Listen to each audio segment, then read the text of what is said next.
প্রিয় ছাত্রছাত্রীরা, আনফোল্ডিং ফিলোসফির আজকের এপিসোডে আমরা আলোচনা করব জড়দ্রব্য বা মেটেরিয়াল সাবস্টেন্স এই সম্পর্কে অভিজ্ঞতাবাদী দার্শনিক বার্কলের বক্তব্য।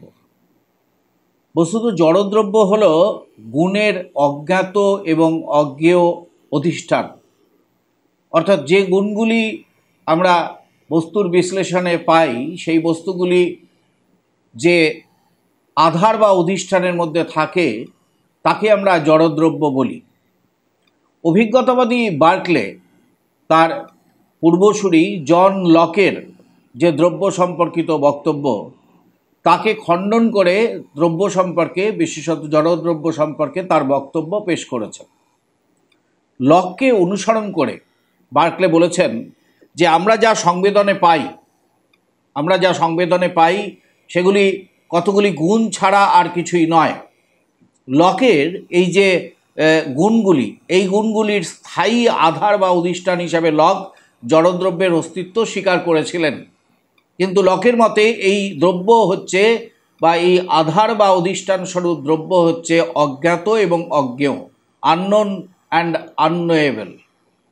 লকের এই সূত্র ধরেই বার্কলে বলেছেন যে দ্রব্যের স্বরূপ যেহেতু অজ্ঞাত এবং অজ্ঞেয়, তাই বলা যায় যে দ্রব্য সম্পর্কে আমাদের কোনো ধারণা নেই। দ্রব্য সম্পর্কে, বিশেষত এইরূপ দ্রব্য সম্পর্কে আমাদের কোনো ধারণা নেই।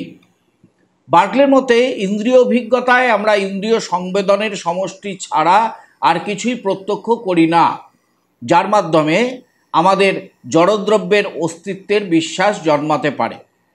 ইন্দ্রিয়গ্রাহ্য গুণ ছাড়া আর কিছু থাকলে তাকেও আমরা জানতে পারতাম, কিন্তু এমন কোনো প্রত্যক্ষিত বা অপ্রত্যক্ষিত গুণ বা ধর্মকে আমরা প্রত্যক্ষ করি না যার মাধ্যমে জড়দ্রব্যের অস্তিত্বে বিশ্বাস স্থাপন করা যায়। জড়দ্রব্যের অস্তিত্ব খণ্ডনে বার্কলে কতগুলি যুক্তি দিয়েছেন। এবার আমরা এক এক করে সেই যুক্তিগুলি তোমাদের সামনে উল্লেখ করব। প্রথমত, জড়দ্রব্যের মনোনিরপেক্ষ কোনো অস্তিত্ব নেই। জড়দ্রব্য অজ্ঞাত ও অজ্ঞেয় হলেও জড়দ্রব্যের কথা আমরা কল্পনা বা চিন্তা করতে পারি। লকের এই বক্তব্যকে বার্কলে স্ববিরোধী বলেছেন। বার্কলে বলেছেন যে অজ্ঞেয় কোনো বস্তুর অস্তিত্বের কথা চিন্তা করা যায়, এ কথা বলার অর্থ হলো যে বস্তুকে জানা যায় না বা প্রত্যক্ষ করা যায় না তার কথা কল্পনা বা চিন্তা করা। এইভাবেই এই চিন্তায় স্ববিরোধিতা দেখা দেয়। বার্কলের মতে লক জড়দ্রব্য বলতে যা বোঝাতে চেয়েছেন তা ইন্দ্রিয়লব্ধ নয়। বাস্তবে ইন্দ্রিয় অনুভবে কতগুলি গুণ বা ধর্ম ছাড়া আর কিছুই প্রত্যক্ষ হয় না। এই কারণে বার্কলে কেবল গুণের অস্তিত্ব স্বীকার করেছেন। গুণের আধার রূপে কোনো অজ্ঞাত ও অজ্ঞেয় দ্রব্য বার্কলে স্বীকার করেননি। বার্কলে দ্রব্য বলতে যা বোঝাতে চেয়েছেন তা হলো বিভিন্ন গুণের সমষ্টি মাত্র। গুণের আধার রূপে কোনো অজ্ঞাত ও অজ্ঞেয় বিষয় কিন্তু দ্রব্য বা জড়দ্রব্য নয়। দ্বিতীয়ত, জড়দ্রব্য হচ্ছে একটি অলীক কল্পনা।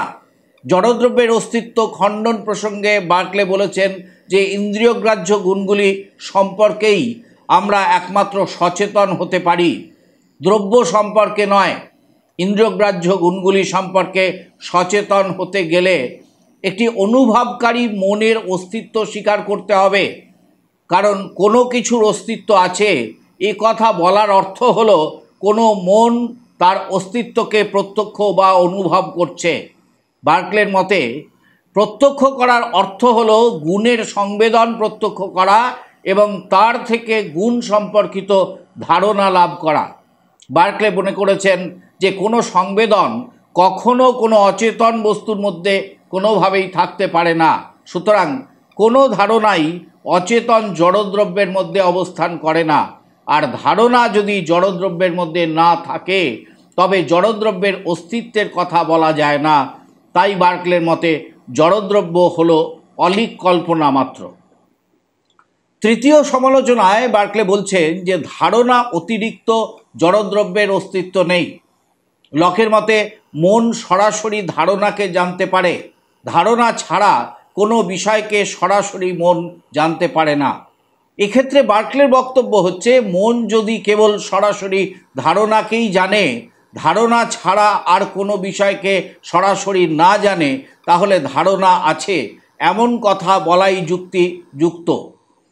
বার্কলের মতে ধারণা যে কোনো জ্ঞানের একমাত্র বিষয়, শুধু তাই নয়, ধারণাই একমাত্র অস্তিত্বশীল, কারণ ধারণার বাইরে যে কোনো বিষয় আছে তা আমাদের কাছে অজ্ঞাত।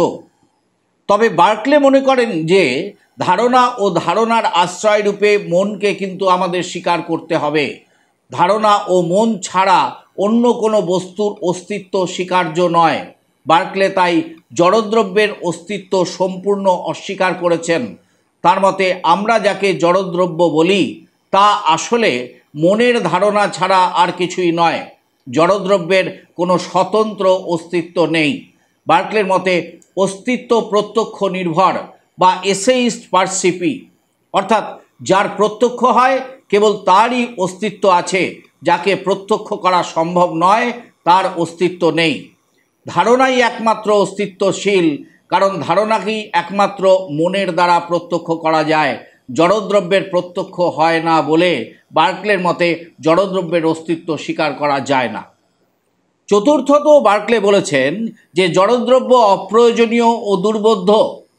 গুণের আধার হিসাবে লক যে জড়দ্রব্যের কথা বলেছেন, বার্কলে মতে তা কেবল প্রয়োজনীয় নয়, তা একই সাথে দুর্বোধ্য। লকের মতে দ্রব্য গুণগুলিকে ধারণ করে থাকে। বার্কলের মতে ধারণ করা বলতে এখানে লক কী বোঝাতে চেয়েছেন তা স্পষ্ট নয়। যে অর্থে কোনো স্তম্ভ কোনো গৃহকে ধারণ করে থাকে, সেই অর্থে যদি গ্রহণ করা হয়, তাহলে ধারণা করা শব্দটির অর্থ এখানে স্পষ্ট হয় না। কিন্তু এছাড়া আর কোন অর্থে একে গ্রহণ করা যায় সেই বিষয়েও লক কোনো কথা বলেননি। এর থেকে বার্কলে সিদ্ধান্ত করেছেন যে জড়দ্রব্য বিষয়ে লকের বক্তব্য দুর্বোধ্য এবং দুর্বোধ্য ব্যাখ্যাকে বর্জন করাই যুক্তিযুক্ত। পঞ্চমত, মুখ্য ও গৌণ গুণের পার্থক্য ও অপ্রয়োজনীয়। লকের করা বস্তুর অন্তর্গত গুণের এই পার্থক্যকে অস্বীকার করে বার্কলে বলেছেন যে দ্রব্যের সমস্ত গুণই হল গৌণ গুণ, মুখ্য গুণ বলে বস্তুত কিছু নেই। এই বিষয়েও বার্কলে কয়েকটি যুক্তি দিয়েছেন।